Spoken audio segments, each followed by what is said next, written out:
Ayun, isang mapagpalang hapon po sa ating lahat. Magandang hapon po sa ating lahat.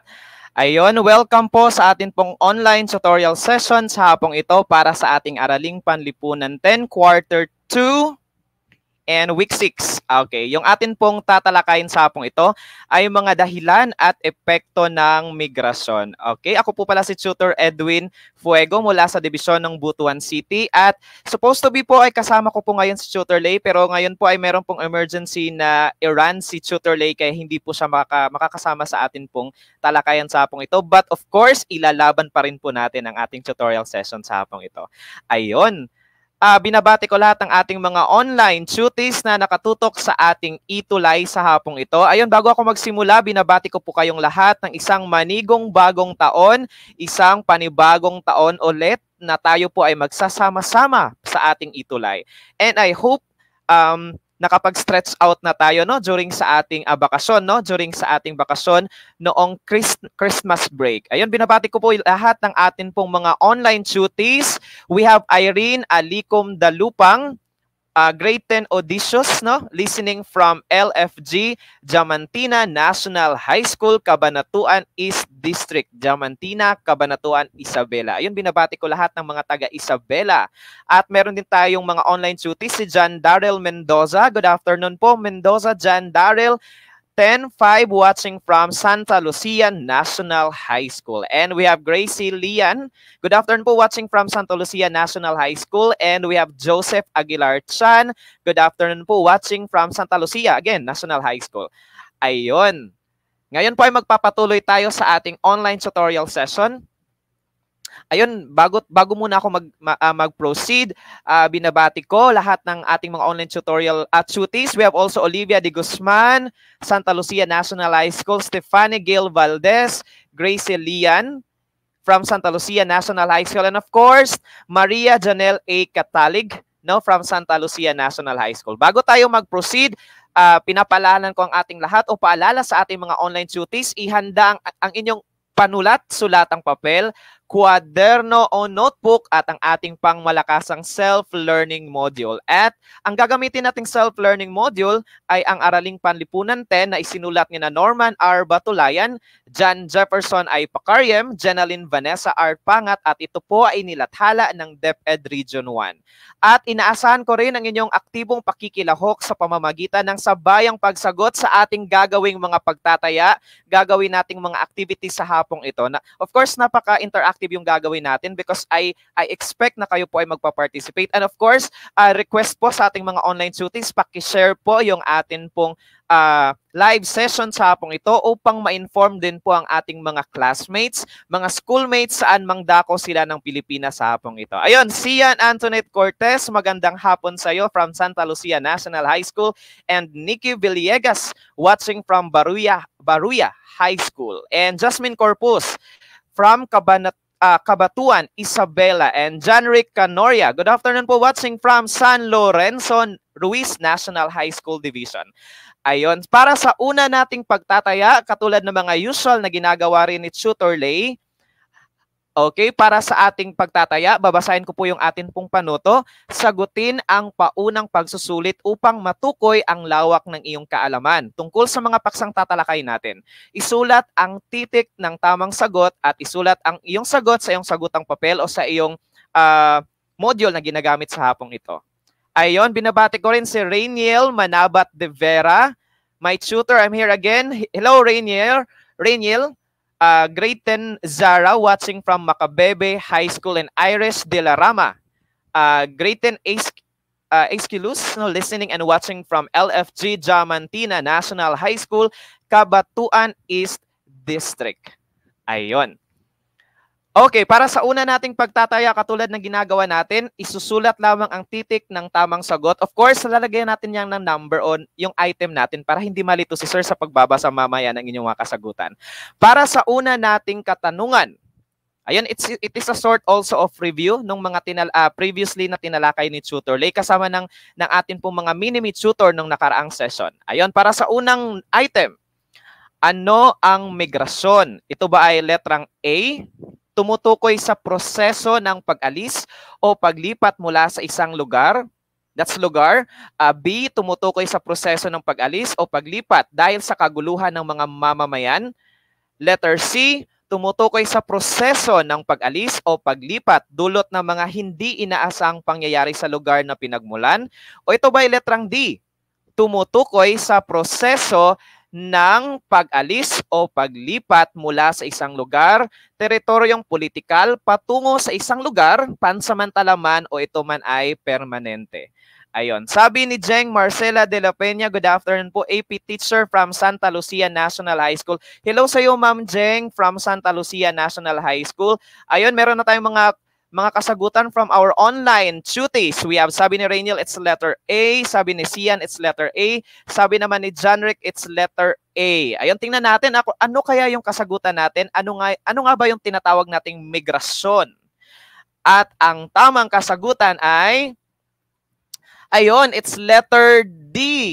Ang migrasyon po ay tumutukoy sa proseso ng pag-alis o paglipat mula sa isang lugar patungo sa isang lugar, sa isang teritoryo o lugar. Ito ba ay politikal patungo sa isang lugar na pansamantala man o permanente. Ayun, ulitin ko po, tumutukoy sa proseso ng pag-alis o paglipat mula sa isang lugar o teritoryong politikal patungo sa isang lugar, maging ito ay pansamantala o permanente. Ayun, it's letter D. For number 2, or ikalawang katanungan natin, anong bansa ang may pinakamaraming migranteng Pilipino? Ulitin ko po, anong bansa ang may pinakamaraming migranteng Pilipino? Ito ba ay letrang A, Canada? Letrang B, it's Malaysia? It's letter C, Saudi Arabia? And ito ba ay letrang D? It's United States of America. Ayun, binabati ko si Julia Salvador Lucas. Good afternoon po from 103 Santa Lucia National High School. Hello sa iyo, Julia. And ayun, may mga kakapasok na mga kasagutan natin. According to Rainiel, it's letter C. Sian, it's letter C. Julia, it's letter C. Jeffrey, letter C. And Olivia, it's letter C. Ayun, ang gaganda ng mga pangalan ng mga online tuties natin. Okay. At ang tamang kasagutan po natin, ayun, humabol si Maria Janel. Sabi niya, it's letter C. Of course, yung kasagutan po natin, it's according to data. Ang tamang kasagutan ay, it's letter D. It's United States of America. According to data. Okay, titingnan natin yan, tatalakayin natin yan later on. Ayun, sabi ni Elsie, Magrubang Yakas, it's letter D. Congratulations sa iyo, Elsie. And ayun, sabi ni Janrick Canaria, dahil sila po ang maraming OFW. Titingnan natin mamaya, Janrick, kasi meron tayong data na ipipresent ni Sir. Okay. So for number 3, sino ang pangunahing naaapektuhan kapag nangingibang bansa ang parehong mga magulang? Sino kaya yung mga unang naapektuhan? Ayun, sabi ni Jeffrey Domingo. Hello sa iyo, Jeffrey. Shout out po. Shout out sa iyo, Jeffrey. And sabi ni Ma'am Abrencilia, good afternoon po, watching from Taniyong National High School, Malabon City. Hello sa iyo, Ma'am Abrencilio. I'm sorry po. Okay, sino nga ba yung unang naapektuhan o pinakapangunahing naapektuhan, primarily naapektuhan? Ito ba ay letrang A, mga anak, kapag yung dalawang magulang yung nag-abroad? Ito ba ay letrang B, mga kapitbahay? Talaga, mga kapitbahay? Letrang C, mga kamag-anak? O letrang D, mga alagang hayop? Ayun, parang halatang-halata na yung kasagutan natin, di ba? Ang tamang kasagutan ay letrang A, mga anak. Of course, di ba, kapag nag-abroad yung mga parehong magulang, walang maiiwan sa mga anak. Usually, sila po ay naiiwan sa mga lola, sa mga tita, sa mga tito, at sila yung primarily na naaapektuhan. Ayun. Of course, halos lahat ng kasagutan ng ating mga online tuties ay letrang A. Very good. And now let us proceed with number 4. Ano ang katuturan ng acronym na OWA or OWWA? It's OWA. Ayun, sabi ni Janrick Canaria. Hello sa iyo, Janrick. Sabi niya, dahil mahirap mawalay po sa mga magulang. Of course, totoo po yun. No? Diba? Kapag, yes, hindi hindi po madali na mawalay ang isang anak sa magulang and of course yung magulang sa kanyang anak. Pero dahil sa meron tayong reasons kung bakit tayo nag-abroad, of course, yung ibang mga pamilya ay napipilitan silang mag-abroad. Okay, o yung parehong magulang.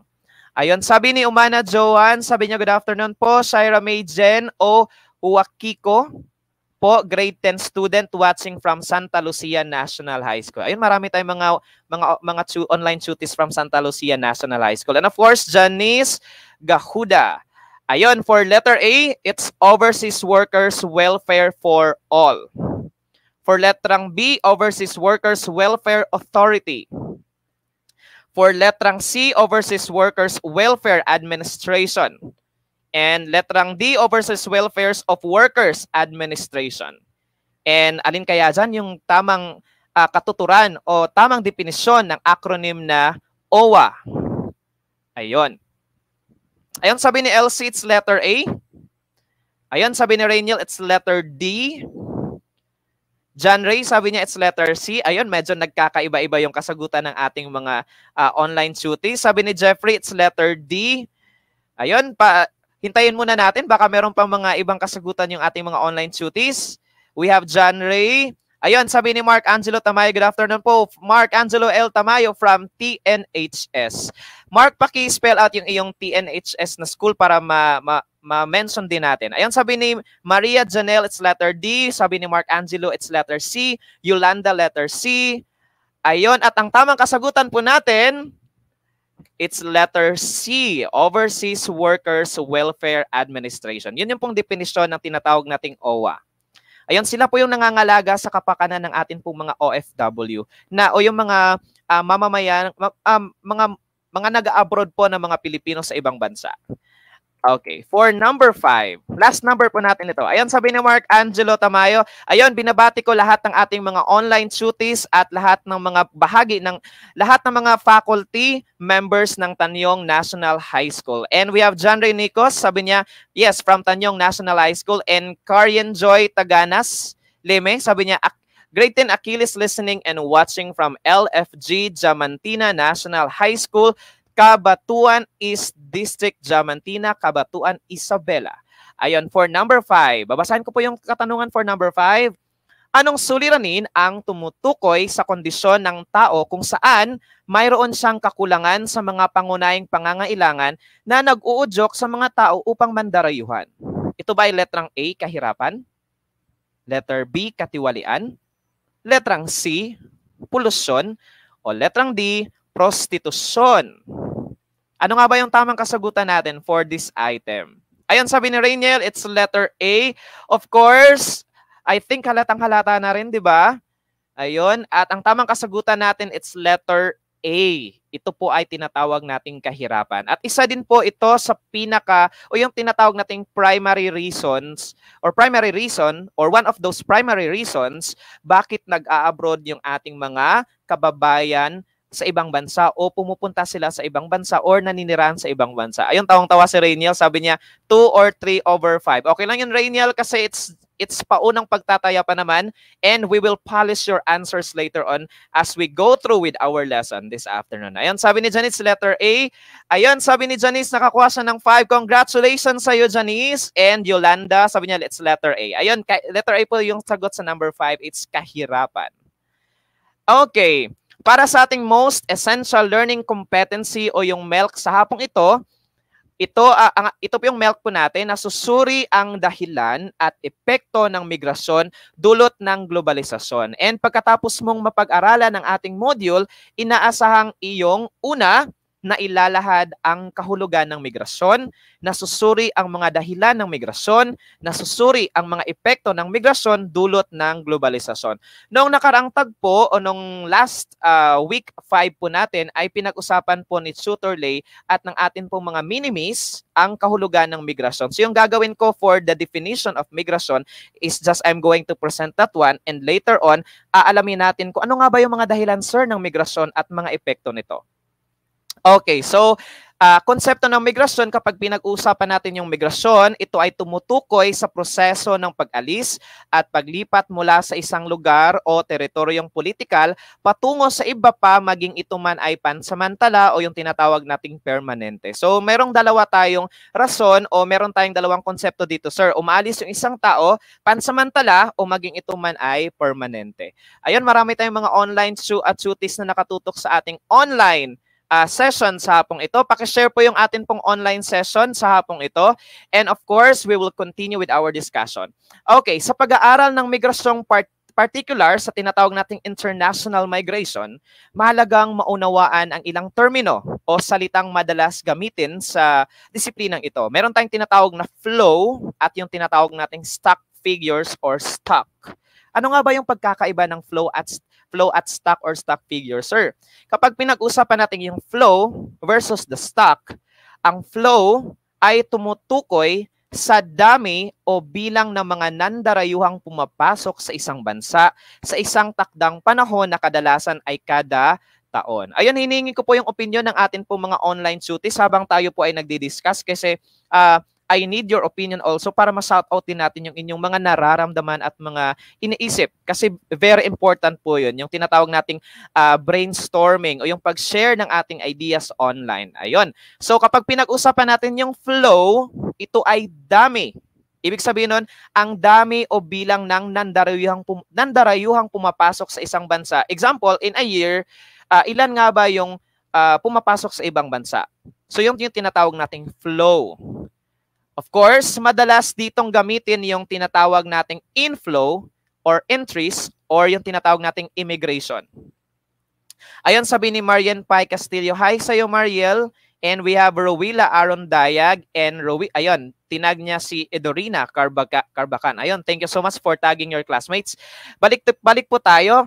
Madalas ditong gamitin ang salitang inflow, entries, or immigration. So kapag pinag-usapan natin yung inflow, entries, at immigration, ito yung pagpasok ng isang dayuhan sa isang bansa. Samantalang yung tinatawag nating immigration, departures, or outflows, kasama dito yung bilang ng umaalis o lumalabas ng bansa na madalas tukuyin na immigration, departures, or outflow. Ulitin po natin, inflow, pagpasok, entries, immigration. Immigration, departures, or outflows is pag-alis o paglabas. Okay, kapag ibinawas po natin ang bilang ng umaalis sa bilang ng pumapasok, nakukuha natin yung tinatawag na net migration. So, i-minus lang natin yung pumapasok sa umaalis. Nakukuha natin yung net migration. Okay, so tapos na nating pag-usapan si flow. Meron tayong inflow, outflow, yung entries, yung departure, yung immigration and immigration. Okay, stock. Ano naman yung stock, sir? Yung stock ay bilang ng nandayuhan na naninirahan o nananatili sa bansang nilipatan. Kapag pinag-usapan natin yung flow, yung pagpasok at paglapas, yung stock naman is yung bilang ng mga dayuhang naninirahan o nananatili sa bansang kanilang nililipatan ng permanente. Ulitin ko po, kapag pinag-usapan natin yung stock, ito po ay bilang na nandayuhan o naninirahan o nananatili sa bansang kanilang nililipatan o nilipatan. Ayun, mahalaga ang flow sa pag-unawa sa trend o daloy ng paglipat o mobility ng mga tao. Bakit nga ba kailangan maintindihan natin yung flow, sir? Kasi nakikita natin, sir, kung ilang percentage yung umaalis, ilang percentage yun yung bumabalik. Kasi merong impact yon at meron yung kinalaman sa ating ekonomiya. Ang stock naman ay makakatulong o makatutulong sa pagsusuri sa matagalang epekto ng migrasyon sa isang populasyon. Yung flow, sir, is naunawa natin yung trend, kung marami ba yung mga umaalis o pumapasok. Samantalang yung stock, sir, sa pagsusuri ng stock, maintindihan natin, sir, kung tumataas ba yung populasyon. Kasi just like yung sinabi natin kanina, yung stock ay dami ng taong naninirahan sa isang lugar. Yung isang lugar na hindi populated before, dahil sa pagkakaroon ng mga naninirahan, ay nagiging populated siya. At mayroon yung matagalang epekto sa ekonomiya ng isang lugar. Okay, o ng ekonomiya ng isang bansa. Ayun, so before natin tukuyin kung ano nga ba yung mga epekto at dahilan, magkakaroon muna tayo ng warm-up activity. So yung gagawin, tutukuyin ang mga salitang may kaugnayan sa salitang migration sa pamamagitan ng pagsasaayos ng mga letra sa loob ng kahon. So this time, I need the power of our tuties to answer this activity. So for our first activity, all you have to do is to rearrange the word, and pagkatapos nakuha niyo yung right word, you could type that one to our chat box. Okay, for our first word, ayun, yung nakikita natin na word is wolf. At yung definition niyan, ito ay tumutukoy sa dami o bilang ng mga nandarayuhang pumapasok sa isang bansa sa isang takdang panahon na kadalasan ay kada taon. What do you think is the answer for this item? Ayun, sabi ni Julia, it's flow.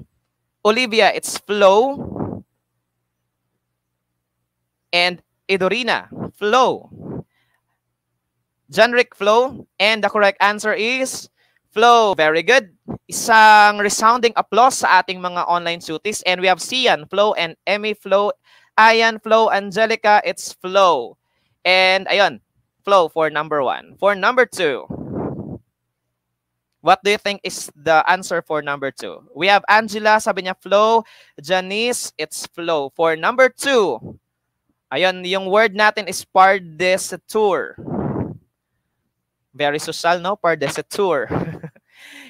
Ang definition po niyan o definisyon ay ito ay proseso ng paglabas ng tao sa isang lugar patungo sa ibang lugar. Ano kaya yung ating right word po dito? Ayun, sabi ni Yolanda, it's flow. Ayan, it's flow. Ayun, Olivia, for number 2, according to Olivia, it's departures.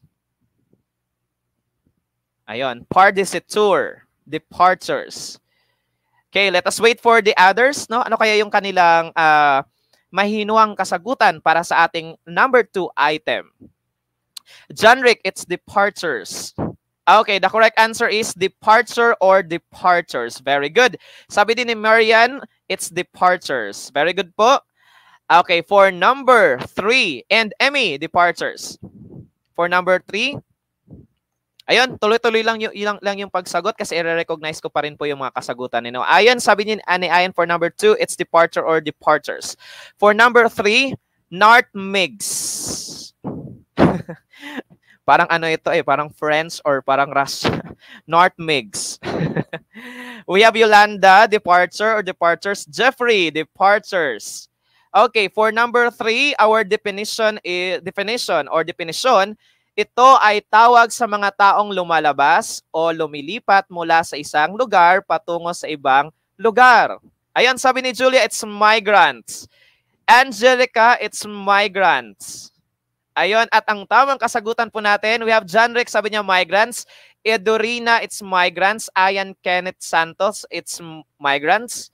Okay, the correct answer for number 3, it's migrants. Ayun, sabi ni Heron, it's migrants. Ayun, Jeffrey, migrants. Yolanda, migrants. Marian, migrants. Amy, migrants. Johnny, migrants. Olivia, migrants. Okay.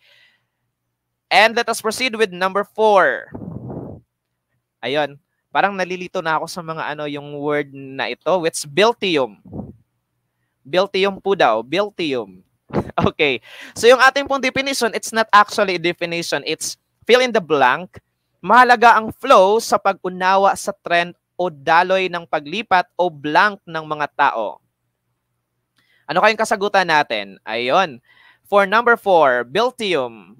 Wow. We have Olivia. Sabi ni Olivia, it's mobility. Mobility for Olivia. Ayun. Habol po yung ibang mga tuties po natin. What do you think is the answer for number 4? Mobility, mobility. Ayun, Julia, mobility. We have Janrick, mobility. Angelica, it's mobility. Ayan, it's mobility.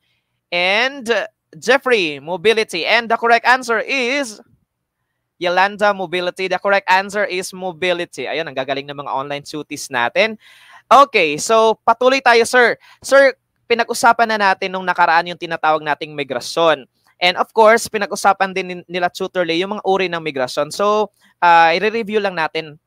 in just a short while, no, kung ano nga ba yung mga uri ng migrasyon. So meron tayong tatlong uri ng migrasyon. We have irregular migrants, temporary migrants, and the permanent migrants. Ayun, recognize pa rin natin yung kasagutan ng ating mga online tuties. We have Jeffrey, mobility; Edorina, it's mobility; Cassandra, Nicole, mobility; we have Yolanda, it's mobility; Jeffrey, we have mobility. Ayun, kapapasok na online learner natin, we have Angeline Oglat, Uwalat.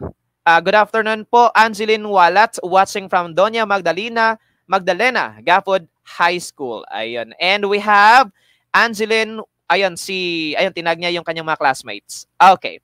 Thank you. So meron tayong tatlong uri ng migration. The first one is the irregular migrants, and the second one is the temporary migrants, and the third is the permanent migrants. Ano nga ba yung irregular migrants, sir? Ang irregular migrants ay mga mamamayan na nagtungo sa ibang bansa na hindi dokumentado o walang permit para magtrabaho at sinasabing overstaying sa bansang kanilang pinupuntahan. So dito po mapasok yung tinatawag nating mga TNT, tago ng tago. Irregular migrants po yung tawag po sa kanila. Hindi po sila dokumentado at wala po silang permit para magtrabaho doon at sinasabing sila po ay overstaying. Ayun, sabi ni Angeline, mobility, and we have Eliza, mobility. Ayun, very thankful kasi nagre-response pa rin yung ating mga online tuties, no? Kahit baka medyo late yung kanilang live po sa kanila pong side. Okay, that's good po na nagre-reply po tayo. Okay, for number 2, we have temporary migrants. Ang temporary migrants po ay tawag sa mga mamamayan na nagtungo sa ibang bansa na may kaukulang permiso. They have the permit and papers or papeles upang magtrabaho at manirahan ng may takdang panahon. So there's a fixed period of time, or there's a fixed period of time like 2 years, 1 year. Halimbawa po nito ay mga foreign students na nag-aaral sa bansa at mga negosyante na maaari lamang manirahan pansamantala ng 6 na buwan sa ibang bansa. So example po nito yung mga exchange students po na meron po silang certain period of time na kailangan po silang doon po sila mag-aral. So like mga 2 years, 5 years, 3 years, kailangan tapusin nila yung kanilang pag-aaral. And we have also yung mga negosyante, mga businessman na nagtatrabaho sa ibang bansa o meron silang mga negosyo sa ibang bansa but temporary lang po, pansamantala lamang, no? For a certain period of time. So example po nito is 6 na buwan, 6 months or 1 year, 2 years at wala po silang plan to stay there for good, no? So yun yung tinatawag natin temporary migrants. And of course, yung tinatawag nating permanent migrants ay mga layunin o sila po yung mga may layunin sa pagtungo sa ibang bansa ay hindi lamang pagtatrabaho kundi ang permanenteng paninirahan sa piniling bansa. Kaya naman kalakip dito ay pagpapalit ng pagkamamamayan o yung tinatawag nating citizenship. So meron tayong irregular migrants, meron tayong temporary migrants, and we have also permanent migrants. Those permanent migrants refers to those people who go to other country, nagmamigrate sila sa ibang bansa at doon sila permanenteng manirahan talaga. And they plan to change their citizenship o yung kanilang pagkamamamayan. Okay, so that's clear already, no? Meron tayong tatlong uri ng ng mga migrants. Ulitin ko, we have irregular migrants, temporary migrants, and last one yung tinatawag nating permanent migrants. And for this question, bago tayo magtungo sa next natin na slide, ano-ano kaya ang posibleng mga dahilan ng ating mga kapwa Pilipino sa pagpunta sa ibang bansa? What do you think are the reasons or the possible reasons why our fellow Filipinos go to other countries? You could type your answer to our chat box, no? Pwedeng pakisulat po yung mga dahilan kung bakit po pumupunta yung mga kapwa Pilipino po natin sa ibang bansa. Ayan, sabi ni Marian, hi po, Tutor Edwin. Hello sa iyo, Marian. Tama po ba? Marian Pai Castillo. Ano nga ba yung mga possible reasons? Bakit nag-abroad yung ating mga kapwa Pilipino? Ayun, let us wait for the answers of our online tuties. Ayun, sabi ni John Rick, isa sa mga dahilan ay ang kahirapan. Of course, yung diniscuss natin kanina, di ba? Because of poverty, no? Kailangan nilang magtrabaho for their family. They have to sacrifice na mawalay sa kanilang mga mahal sa buhay kasi ayun, it's need talaga, lalong-lalo na kapag nag-aaral na ng college, lalong-lalo na kung mayroong mga ginagastusan na very important. Ayun, sabi ni Sian, kakulangan sa pera sa pang-araw-araw na gastusin. Ayun, connected pa rin yun sa tinatawag nating kahirapan. No? Kailangan mag-survive in a day.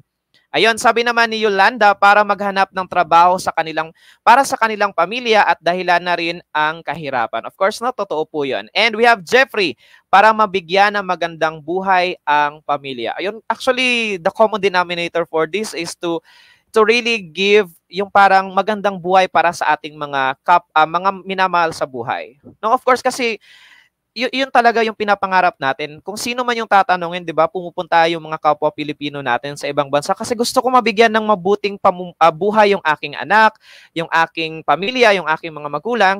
Ayun, saka yes, of course, kakulangan sa pera sa pang-araw-araw na gastusin, pang-araw-araw na pangangailangan.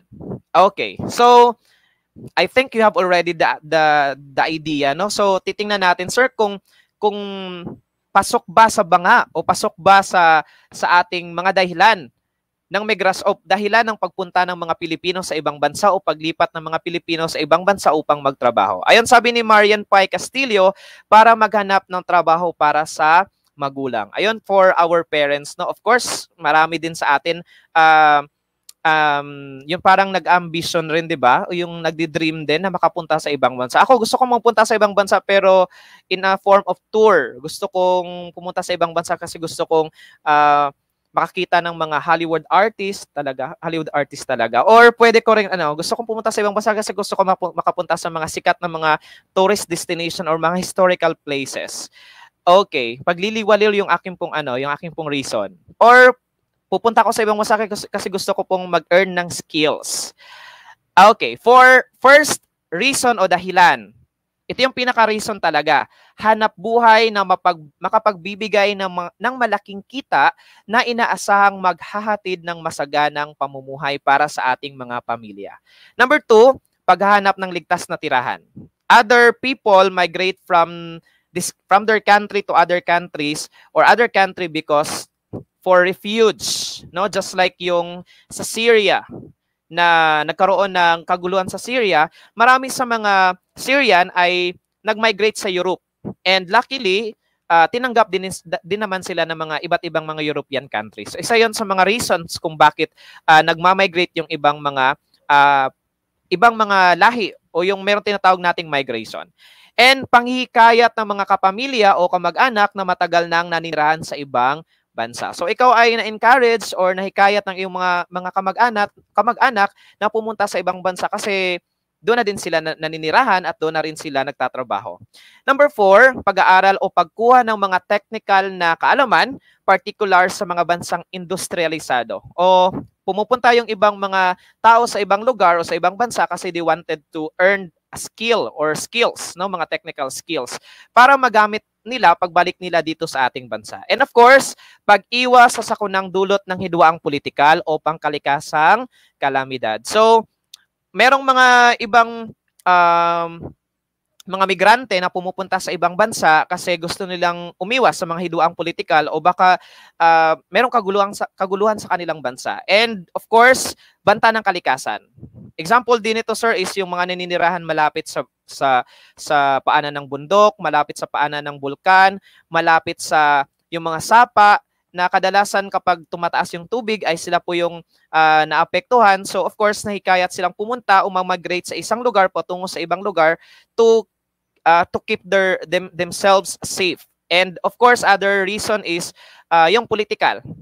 Example po nun, if I'm not mistaken, if you happen to see a certain video in Facebook, yung isang citizen na nag-speech po siya, she's from North Korea and umalis siya ng North Korea because she felt like hindi na safe yung North Korea para sa kanya or para sa kanilang pamilya. Hanapin ko po yung video and tingnan po natin next na session natin. Titingnan natin kung ano nga ba yung laman ng video and i-share po natin, sir, bakit ito nga ba yung naging ito nga ba yung kanyang dahilan kung bakit pumunta sa ibang bansa. Okay, and of course, sir, we have the dahilan. Ano nga ba yung epekto, sir, sa bansang kanilang pupuntahan? Meron tayong epekto, sir, meron tayong tinatawag na mabuting epekto at we have also di mabuting epekto. So we're going to start with mabuting epekto, sir, ng kanilang bansang pupuntahan. Una, nagkakaroon ng pagdami ng populasyon na kapag daragdag ng kitang economical. Okay. And ikalawa, nakakatulong upang dumami ang mga manggagawa. So yung mga bansang pinupuntahan, nadadagdagan yung populasyon and of course, nadadagdagan yung kanilang kitang pang-ekonomiya. For letter B, nakakatulong upang dumami ang kanilang mga manggagawa. So kapag ang isang lugar, sir, ay pinupuntahan ng maraming mga manggagawa o ng mga tao, of course, dumadami yung kanilang mga manggagawa o yung tinatawag nating labor force. For letter C, ang migrants ay tumatanggap ng mas mababang sahod kumpara sa lehitimong tao na taga roon sa bansa, lugar na iyon. So, of course, consider this one as di mabuti, no? This is not di mabuting epekto. Yung mga migrants na pumupunta sa ibang bansa, sometimes they are discriminated, they are given yung parang low na wages compared to those people na citizen ng kanilang bansa. And of course, di mabuting epekto rin, sir, na kapag daragdag sa gastos at security ng bansa, lugar na kanilang pinupuntahan. So, gagastos din yung kanilang gobyerno for the security. Kasi dadami na yung kanilang population. Mas marami yung kanilang igagard. And letter A, mayroong posibilidad ang pagkakaroon ng overcrowding o yung tinatawag nating overpopulation.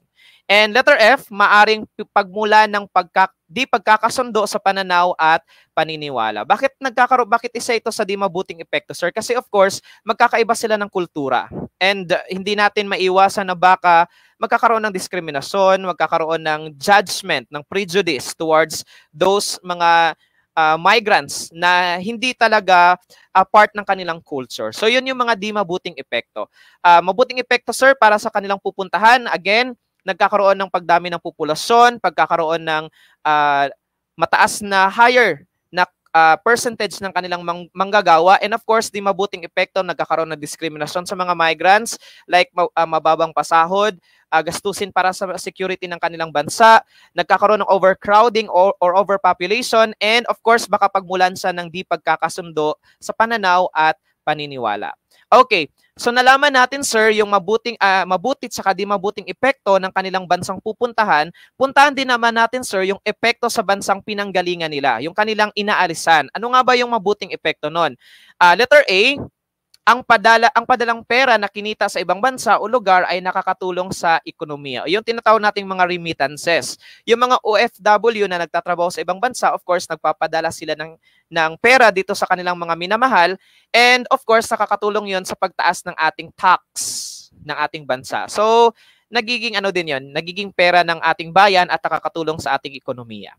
For letter B, nababawasan ang unemployment sa bansang pinanggalingan. So, isa din yun sa mabuting epekto, sir, baka kasi yung taong pumupunta sa ibang bansa, yung OFW, wala siyang trabaho dito, of course, kapag nag-abroad siya, nababawasan yung unemployment ng ating bansa. So, bababa yung ating unemployment rate. Ayun, kapapasok na online learner natin, si Ashley Chu Asuncion from listening and watching from LFG Diamantina National High School, Cabanatuan East District, Diamantina, Cabanatuan, Isabela. Okay, for letter C, ang mga taong nagmula sa ibang bansa, lugar ay may dalang bagong skills at kaalaman. So isa yun sa mabuting epekto, sir. Like of course ako, pupunta ako sa ibang bansa and I will earn a skill. Pagbalik ko sa aking bansang pinanggalingan, of course magagamit ko yon sa pagpapaunlad ng sa pagpapaunlad ng ating bansa o ng ating komunidad. Ano nga ba din, sir, yung di mabuting epekto? Of course, kung meron tayong mabuting epekto, meron din tayong di mabuting epekto. First is maaring bumaba ang potential workforce ng bansa. Kasi yung mga magagaling nating mga workforce pumupunta ng ibang bansa, so there's a tendency na bababa yung ating workforce or yung potential workforce po natin. Di mabuting epekto rin, sir, ay nagkakaroon ng gender imbalance sa bansa na inaalisan ng mga migrants. Like for example, kung mostly lahat ng mga lalaki ay nag-abroad, or mostly lahat ng babae ay nag-abroad, so of course magkakaroon ng imbalance sa gender ng ating bansa. And letter F, nagkakaroon ng tinatawag na brain drain sapagkat ang marami sa umaalis ay mga skilled at professional. So, nagkakaroon yun ng epekto sa ating bansa. Usually, yung kanilang supposed to be yung kanilang skill na magagamit nila sa kanilang sa ating bansa ay nagagamit ng mga taga-ibang bansa. So hindi yun mabuting epekto para sa ating bansa o sa kanilang bansang pinanggagalingan. So yun yung mga mabuti at saka di mabuting epekto ng pagkakaroon ng migrasyon. So last question before we end, aling epekto ng migrasyon ang sumasalamin sa konteksto ng ating bansa? What do you think are the effects? O ano nga ba yung epekto, sir, ng migrasyon na sumasalamin sa ating bansa?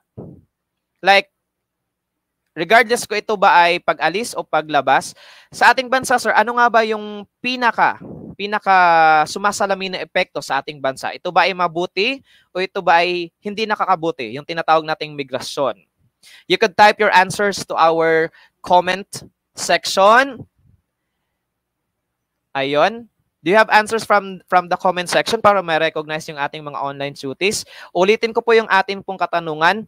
Aling epekto ng migrasyon ang sumasalamin sa konteksto ng ating bansa? So, while we are waiting for the answers of our learners, review natin, sir. Kanina, diniscuss natin yung type of migrants, yung term like flow and stocks type of migrants. We have irregular migrants, temporary migrants, and we have permanent migrants.